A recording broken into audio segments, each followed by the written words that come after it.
నెల్లూరు జిల్లాలో సుదీర్ఘ రాజకీయ నేపథ్యం కలిగిన యువనేత ఆయన. తెలుగుదేశం పార్టీలో రాజకీయ జీవితం ప్రారంభమైన వైసీపీ హయాంలో కీలక పదవుల్లో కొనసాగారు. ఇప్పుడు మళ్లీ టీడీపీ గూటికి చేరిన ఆయన నామినేట్ పదవిపై ఎన్నో ఆశలు పెట్టుకున్నారు. నామినేట్ పదవి కోసం ఎంపీ వేమిరెడ్డి ప్రభాకర్ రెడ్డితో రికమెండేషన్ చేయించుకుంటున్నారు. టీటీడీ మెంబర్ ఇస్తారని టాక్ నడుస్తున్నా ఆ యువనేత మాత్రం రాష్ట్ర స్థాయి పదవి కోసం పైరవీలు సాగిస్తున్నారు. ఆ యువనేత మరెవరో కాదు, పోలుపోయిన రూప్ కుమార్ యాదవ్. ఏపీలో ఇప్పటివరకు నామినేటెడ్ పదవుల భర్తీలో తీవ్ర జాప్యం జరుగుతోంది. అదిగో ఇదిగో అంటూ కాలయాపనే తప్ప పదవుల భర్తీ మాత్రం జరగటం లేదు. రకరకాల కారణాలు చూపిస్తూ వాయిదా వేస్తూ వస్తున్నారు. దీంతో మూడు పార్టీల శ్రేణుల్లో ఒక రకమైన నిరాశ కనిపిస్తోంది. కూటమి ప్రభుత్వం అధికారంలోకి వచ్చి 3 నెలలవుతోంది. పెద్దలకు పదవులొచ్చాయి, కానీ ద్వితీయ శ్రేణి నాయకులు మాత్రం ఆశగా ఎదురుచూస్తున్నారు. గత 5 ఏళ్లుగా వైసీపీ ప్రభుత్వ హయాంలో ఎన్నో రకాల ఇబ్బందులు పడ్డారు. కొందరైతే కేసులను సైతం ఎదుర్కొన్నారు. కూటమి ప్రభుత్వం అధికారంలోకి రావడంతో తమ కష్టాలు తీరాయని భావించారు.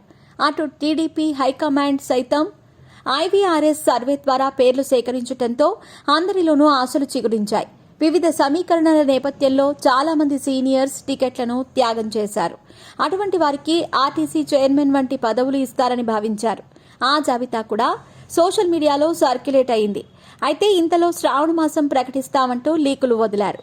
కానీ ఇంతలో వరదలొచ్చాయి. విజయవాడ మునిగిపోయింది.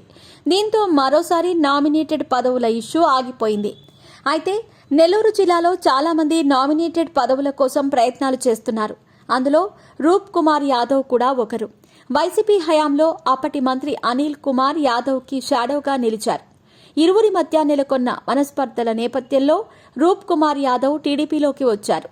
ఇదే క్రమంలో ఆయన ఎమ్మెల్యే టికెట్ కోసం ప్రయత్నించారు. అయితే నామినేటెడ్ పదవి ఇస్తామని హామీ ఇవ్వడంతో నెల్లూరులో టీడీపీ నేతల విజయం కోసం ఆయన పనిచేశారు. ఇప్పుడు రాష్ట్ర స్థాయి పదవి కోసం రూప్ కుమార్ ప్రయత్నాలు సాగిస్తున్నారు.